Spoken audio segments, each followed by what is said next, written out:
PSPers, tis I, Mike Martins, your handheld junkie. And today, I got a very special review for you guys. Top 6 most underrated PSP games.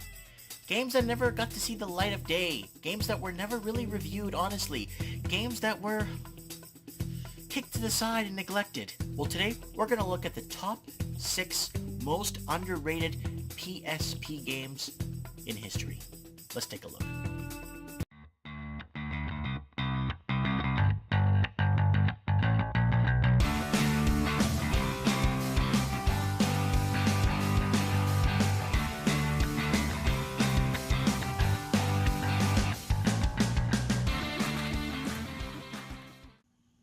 Okay guys, here we have the top 6 most underrated PSP games.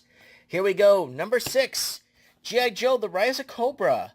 Yeah, it's based off a movie. Usually games based off movies don't never really do well. But this one, surprisingly enough, was actually not bad. The gameplay was pretty smooth. You know, I'll do a review on an independent review on this game to show you guys more in depth. And all the different unique characters you could pick. Well, they're not unique. They're all very famous characters. But they're very unique abilities and skills. And knowing is half the battle. Yo, Joe. So there it is. G.I. Joe, The Rise of Cobra, number 6. Number 5. Squad Command U. U Squad Command, Warhammer 40k. I thought this was going to be a huge hit. And I bought it in a discount bin. It was actually 50% off that price. And the game is actually pretty good. I had a playthrough with it a few days ago. I really enjoyed it. I don't know why the game has very poorly received, and why maybe the game sharing wasn't that good. I'm not too sure why 100%. But the game takes a little bit of understanding, slightly complex button system that you got to learn. But once you get the hang of it, the game isn't really that bad. Number 4, Transformers the game. Again, another movie spin-off. And I could see why the game was severely underrated. Again, the complex game controls kind of takes a little while to get a hang of. And again, anything that's off of a movie, I notice, is always, for some reason, severely underrated or never really gets a real chance. I like the fact that you could customize weapons in this game and join forces with either side and see how it goes from there.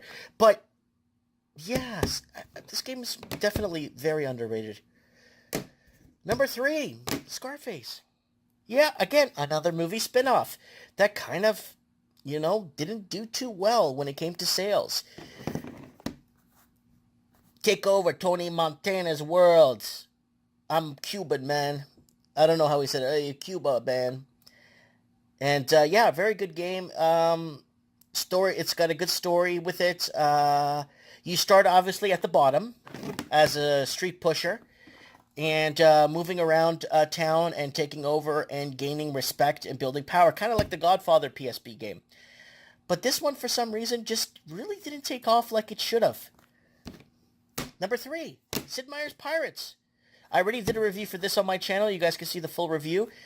I like it a lot, and the game really got very low ratings, very little.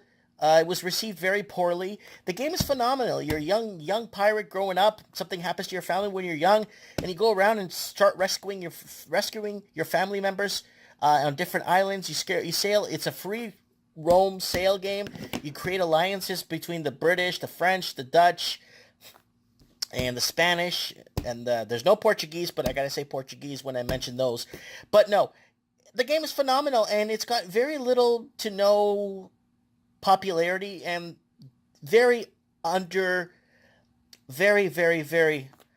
unknown. And I kind of wish this game would kind of got out there a bit more, because it's just really good.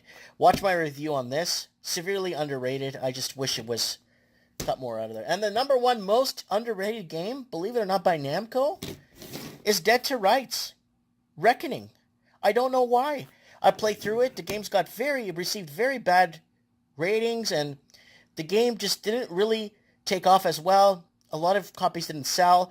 Very little to no copies sold of this game. and it was an exclusive only for the PSP. You would think they would sell more copies. I don't know why. I never heard of the game. I know I heard of it on the PS3 and the Xbox, but I never heard of it like on the PSP till I saw it somewhere, and I'm like, wait a minute, Dead to Rights on the PSP? And then when I started looking into it, it just didn't do as well as I thought it would. And I played through it quite a bit. I'm going to do a review on this one for you guys too, an independent review, and go from there. Let me know what you guys think on this top 6 most underrated PSP games. There's a couple of more I could have added to this. There's a couple of more that shouldn't be on here, but I decided to put on here because I just, a lot of the handheld collectors that I knew usually bought up every game, and these are the games they did not have in their collection. So let me know what you guys think in the comments below. I'd like to know top 6 underrated PSP games. Thanks for watching.